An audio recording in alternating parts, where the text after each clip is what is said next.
శాస్త్ర కార్తీక పురాణం 30వ అధ్యాయం. నైమిషారణ్యాశ్రమంలో శౌనకాది మహామునులందరకు సూత మహాముని తెలియచేసిన విష్ణు మహిమను, విష్ణు భక్తుల చరిత్రలను విని ఆనందించి 1000 నోళ్ల కొనియాడ్రి. శౌనకాది మునులకు ఇంకను సంశయములు తీరనందున సూతిని గాంచి, ఓ ముని తిలకమా, కలియుగమందు ప్రజలు అరిషడ్వర్గములను దాసులై అత్యాచార పరులై జీవించుచు సంసార సాగరము తరింపలేకున్నారు. అటువంటి వారు సులభముగా ఆచరించు తరుణోపాయం ఏదైనా కలదా? ధర్మములన్నింటిలోనూ మోక్ష సాధనకు ఉపకరించు ఉత్తమ ధర్మమేది? దేవతలందరిలోనూ ముక్తినొసంగు ఉత్తమ దైవమెవరు? మానవుని ఆవరించియున్న అజ్ఞానమును రూపుమాపి పుణ్యఫలమునిచ్చు కార్యమేది? ప్రతి క్షణము మృత్యువు వెంబడించుచున్న మానవులకు సులభముగా మోక్షము పొందగల ఉపాయమేమి? హరినామ స్మరణ సర్వదా చేయుచున్న మేము ఈ సంశయములతో ఉన్నాము కాన దీనిని వివరించి తెలియచేయమని కోరిరి.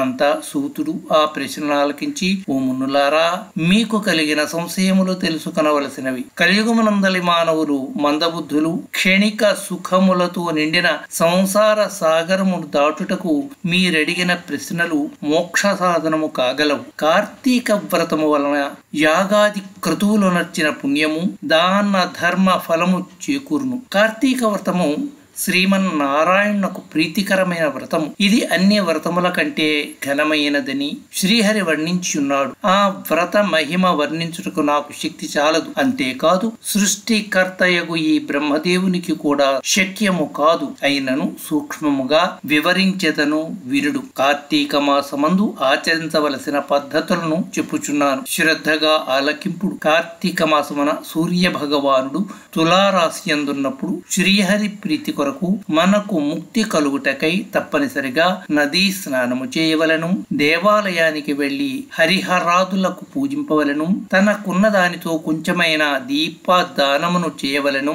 ఈ నెల రోజులు విధవ వండిన పదార్థములు తినకూడదు.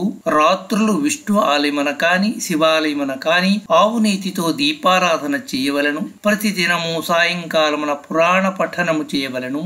ఈ విధముగా చేసిన సకల పాపముల నుండి విముక్తులై సర్వ సౌఖ్యములను అనుభవింతురు. సూర్యుడు తులారాశి అందున్న నెల రోజులు ఈ విధముగా ఆచరించువారు జీవన్ముక్తులగుదురు. అట్లు ఆచరించుటకు శక్తి ఉండి కూడా ఆచరించని వారు కాని, లేక ఆచరించు వారులను చూచి ఎగతాళి చేయువారు కాని, వారికి ధన సహాయము చేయువారికి అడ్డుపడిన వారు కాని, ఇహమందు అనేక కష్టముల పాల్గొటియే కాక వారి జన్మాంతరమందు నరకములో పడి యమకింకరుల చేత నానా హింసల పాలు కాగలరు. అంతేగాక అట్టివారు 100 జన్మముల వరకు చండాలాది హీన జన్మములెత్తుదురు. కార్తీక మాసములో కావేరీ నదిలో కాని, గంగా నదిలో కాని, అఖండ గౌతమి నదిలో కాని స్నానమాచరించి ముందు చెప్పిన విధముగా నిష్ఠతో ఆచరించిన వారు ఇహమందు సర్వ సౌఖ్యములను అనుభవించుటయే కాక జన్మాంతరమున వైకుంఠవాసులగుదురు. సంవత్సరములో వచ్చు అన్ని మాసముల కన్నా కార్తీక మాసము ఉత్తమోత్తమైనది, అధిక ఫలదాయకమైనది,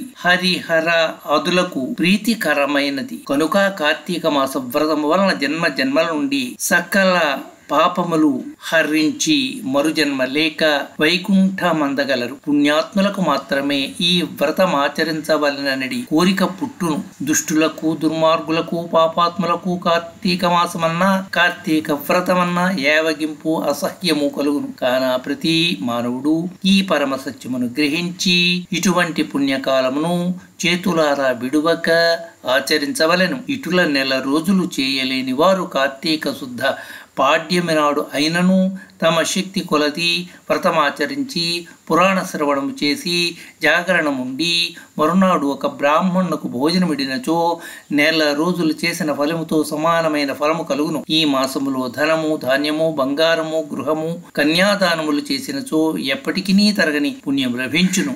ఈ నెల రోజులు ధనవంతుడైనను బీదవాడైనను మరెవ్వరైనను సరే సదా హరినామస్మరణ చేయుచు పురాణములను వింటూ పుణ్యతీర్థములను సేవించుచు దాన ధర్మములు చేయుచున్న ఎడల వారికి పుణ్యలోకమబ్బును. ఈ కథను చదివిన వారికిని వినిన వారికిని శ్రీమన్నారాయణుడు సకల ఐశ్వర్యములు ఇచ్చి వైకుంఠ ప్రాప్తిని కలుగజేయును. 30వ అధ్యాయం సమాప్తం. ఓం సర్వేషాం స్వస్తిర్భవతు. ఓం సర్వేషాం శాంతిర్భవతు. ఓం సర్వేషాం పూర్ణం భవతు. ఓం శాంతి శాంతి శాంతి.